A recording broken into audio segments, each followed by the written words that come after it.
Hello everybody. Down the stretch of a close game, the Warriors pulled out the good old Steph-Klay Thompson pick and roll, which is not a play they run very often. Klay is going to come up and set the screen for Steph. Looks like he's going to take it this way. Tyler Herro hedges to try to stop Steph from getting an advantage. Kyle Lowry is going to follow Steph. Klay insta-slips the screen and just pops out to the wing here. Two defenders go to Steph. Steph throws a delicate little pass over the top. The only one who can possibly stop Klay at this point is Bam Adebayo guarding Looney in the corner, but he realizes too late and his rotation is late coming to Klay.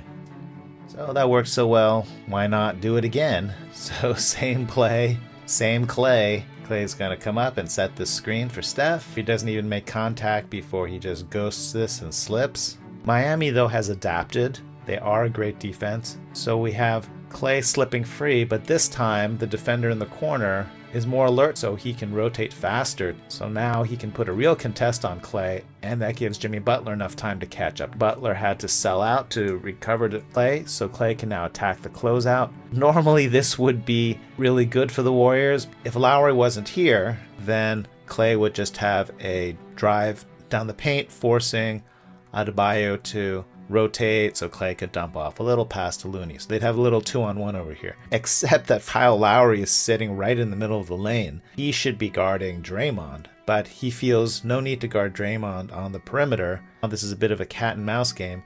Draymond says, "I'm going to punish you, Kyle, for leaving me so alone." And Klay, he tries to lock in Lowry in the lane by driving right at him and then kicking out to Draymond. So the Warriors' counter nowadays for people leaving Draymond all alone is for him to insta-set a screen for one of the shooters. Draymond's going to flick it behind his back, this way blind to Steph, and then Draymond is going to screen off Steph's man. It would have worked except Kyle Lowry, who's everywhere. The guy is a low-key cheater and flopper, but he is a really smart defender. Steph suavely attacks the closeout and goes by Lowry.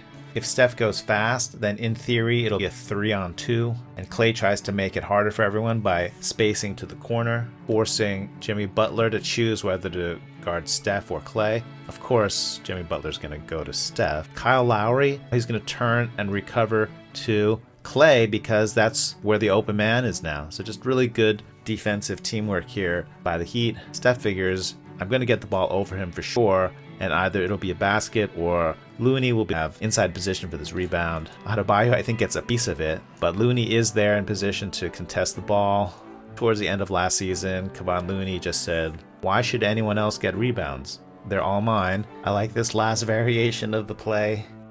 A soft trap. It's clear that they planned this, right? So Herro is going to jump out and hedge, and then he's going to recover back to the slipping Klay while Jimmy Butler attacks Steph. But do you notice the Warriors have done something subtle but super important in their configuration? The last couple times, Klay set the screen, slipped, and then there was a defender over here who's rotating to harass Klay. Where is the defender here? Well, in both of the previous times, there was a Warrior spacing in this corner, but this time the Warriors said, all right, we had enough of that, and they just put everybody else on the right side of the court, so that leaves this side of the court completely empty for Klay to slip to. Butler's heroic attempt to intercept this pass. Steph's pass leads Klay into the open space here, forces a long rotation from Adebayo. Now somebody's open. The Heat choose for the person to be open to be Draymond again. So Kyle Lowry goes on walkabout.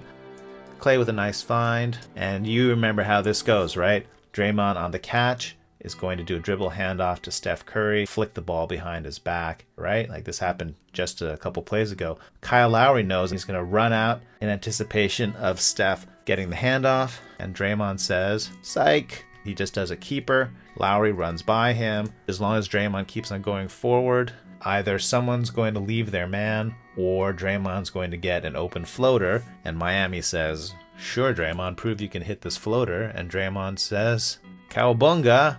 And he cowabungas the ball so short that nobody's prepared for this weird rebound, except for Draymond, who released the low-flying cow. And He bungas that rebound with raw force. Sorry, Bam, I believe you have my property. Nice layup, and that's going to seal it. So why don't the Warriors run this every single play? The issue is that Steph and Klay are going to be guarded by about the same size player, and so you usually don't get a size advantage the same way as when Draymond sets a screen for Steph or Looney does, because they're being guarded by much bigger men that Steph can blow by. So you only really get an advantage if the defense screws up or you know they're going to blitz Steph. But the other situation where you might want to run it is when there's a particularly weak defender. In this case, Klay is being guarded by Tyler Herro. Klay comes to set the pick and Miami just cleanly switches. Herro says, fine, I accept the challenge. Steph ISO on Tyler Herro. Steph threatens to blow by Herro. Herro has to sell out to keep up. Steph just stops and hits this mid-range jumper. And how do the Warriors know that Steph can cook Herro? Well, I think they just think he can, but also a few minutes earlier in the fourth, here's Steph ISO'd on Herro. Herro seems to have things under control. Steph throwing just a little hesitation with this dribble. He swings his arm just a bit to the side. Herro is leaning, and it's actually more than leaning. He does a whole hokey pokey step to the right. And Steph crossover to make some space. Pull up. Huge three.